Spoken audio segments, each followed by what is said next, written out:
बिस्मिल्लाहिर्रहमानिर्रहीम बिस्मिल्लाहिर्रहमानिर्रहीम रब्बि इश्रह ली सदरी व यस्सिर ली अमरी वाहलुल उक़दतम मिन लिसानी यफ़क़हू क़ौली। हम एक इम्पॉर्टेंट टॉपिक की तरफ जा रहे हैं जो समझने वाला है। इसको थोड़ा तवज्जो से और गौर से सुनिएगा, इंशाअल्लाह आपको याद रहेगा। आज का जो टॉपिक है वो है इम्पेरेटिव सेंटेंसेस के बारे में। इम्पेरेटिव सेंटेंसेस होते क्या हैं ये हम सीखेंगे, कैसे बनते हैं। इनको हम कमांड्स भी बोलते हैं। अब आपको पता चल गया होगा कि इम्पेरेटिव सेंटेंसेस क्या होते हैं। इनको हम उर्दू में बोलते हैं हुक्मिया जुमले या हुक्मिया फ़िक्रात। हुक्मिया फ़िक्रात क्या होते हैं? इसमें किसी काम का हुक्म दिया जाता है, किसी काम से रोका जाता है, कोई नसीहत की जाती है, किसी काम से मना किया जाता है, कोई सजेशन दी जाती है। अब देखना ये है कि इम्पेरेटिव सेंटेंस को दूसरे सेंटेंसेस से हम कैसे अलग करेंगे। कौन सी चीज़ है जो इम्पेरेटिव सेंटेंसेस को असर्टिव और या डिक्लेरेटिव और इंट्रोगेटिव सेंटेंसेस से अलग करती है, वो क्या है?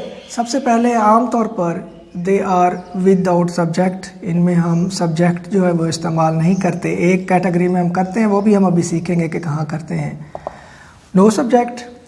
दूसरी इसकी निशानी ये होती है कि आमतौर पर जुमला शुरू होता है, जैसे हमारे पास जुमला है आई गो, मैं जाता हूँ, आई गो टू स्कूल और आई गो टू हॉस्पिटल। ये जुमला हमारा सब्जेक्ट से शुरू हो रहा है।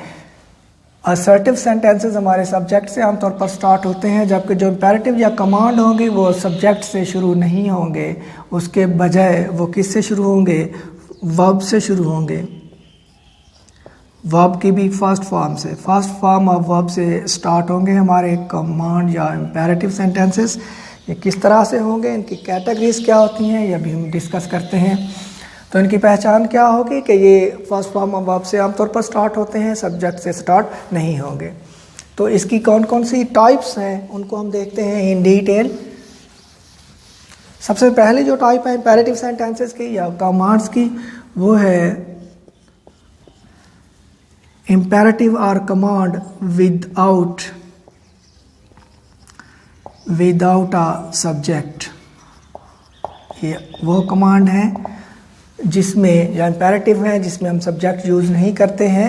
जैसे आमतौर पर हम बोलते हैं सीट डाउन, बैठ जाओ, इसमें कोई सब्जेक्ट नहीं है।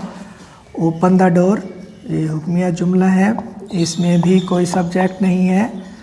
ऐसे इम्पेरेटिव सेंटेंसेस, ऐसे इम्पेरेटिव सेंटेंसेस जिसमें हम सब्जेक्ट इस्तेमाल नहीं करते हैं, उनको हम विदाउट अ सब्जेक्ट कमांड या विदाउट अ सब्जेक्ट इम्पेरेटिव कहते हैं। अब इसको देखें, sit first form of verb है, सब्जेक्ट नहीं लगा हुआ। इसके बाद open first form of verb है। ओपन द डोर से ही हमें पता चल जाना चाहिए कि ये हुक्मिया फ़िक्रा है। कैसे? क्योंकि ये सब्जेक्ट की बजाय फर्स्ट फॉर्म ऑफ वर्ब से स्टार्ट हो रहा है। दूसरी कैटेगरी जो हम इसकी डिस्कस करने जा रहे हैं वो है विद कमांड और इम्पेरेटिव विद अ सब्जेक्ट। इसमें जैसा कि अभी मैंने बताया कि विद अ सब्जेक्ट भी हो सकते हैं, जैसे अली ओपन द डोर। इसके साथ ही सना बी क्वाइट।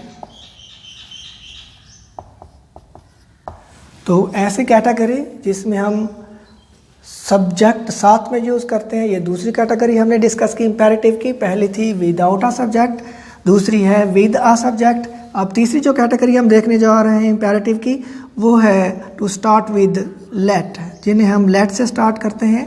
जैसे लेट अस गो, इसी तरह से लेट हर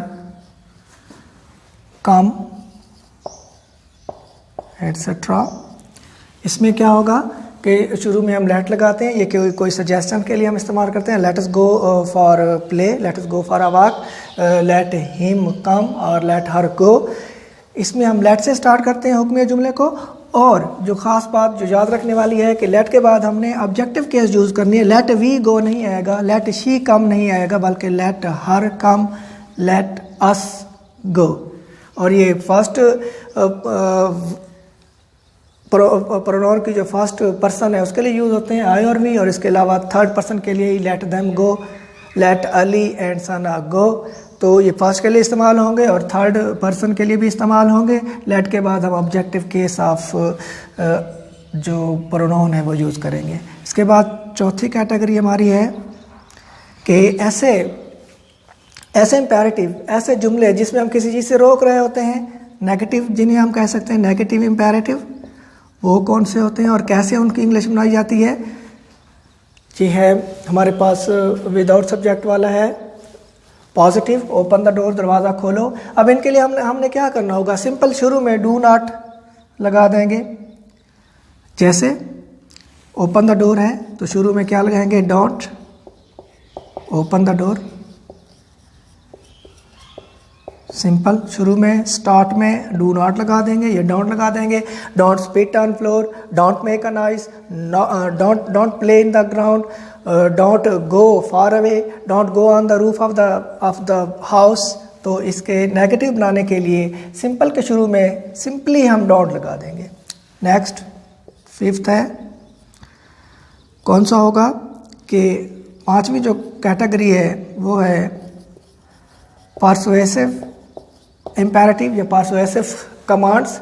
ये कौन सी होती हैं, ये किसी कमांड पर, किसी हुक्म कर, किसी बात पर एम्फेसाइज करने के लिए इस्तेमाल होती हैं, उकसाने के लिए होती हैं, जोर देने के लिए होती हैं, और इनके शुरू में हम उसको एम्फेसाइज करने के लिए डू लगा देते हैं। Do have more sugar, do have more tea,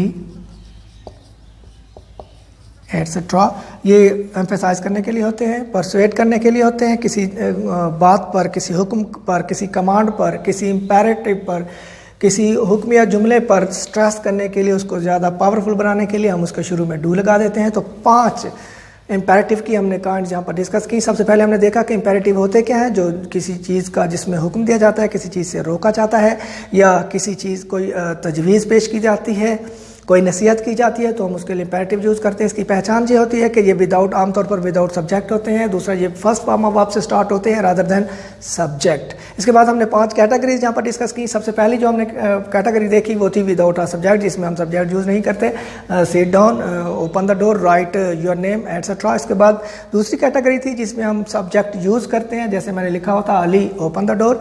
इसके बाद तीसरी कैटेगरी थी जो जुमले लेट से स्टार्ट होते हैं, ये आमतौर पर सजेशन के लिए होते हैं, कोई तजवीज़ होती है, let us go for a walk.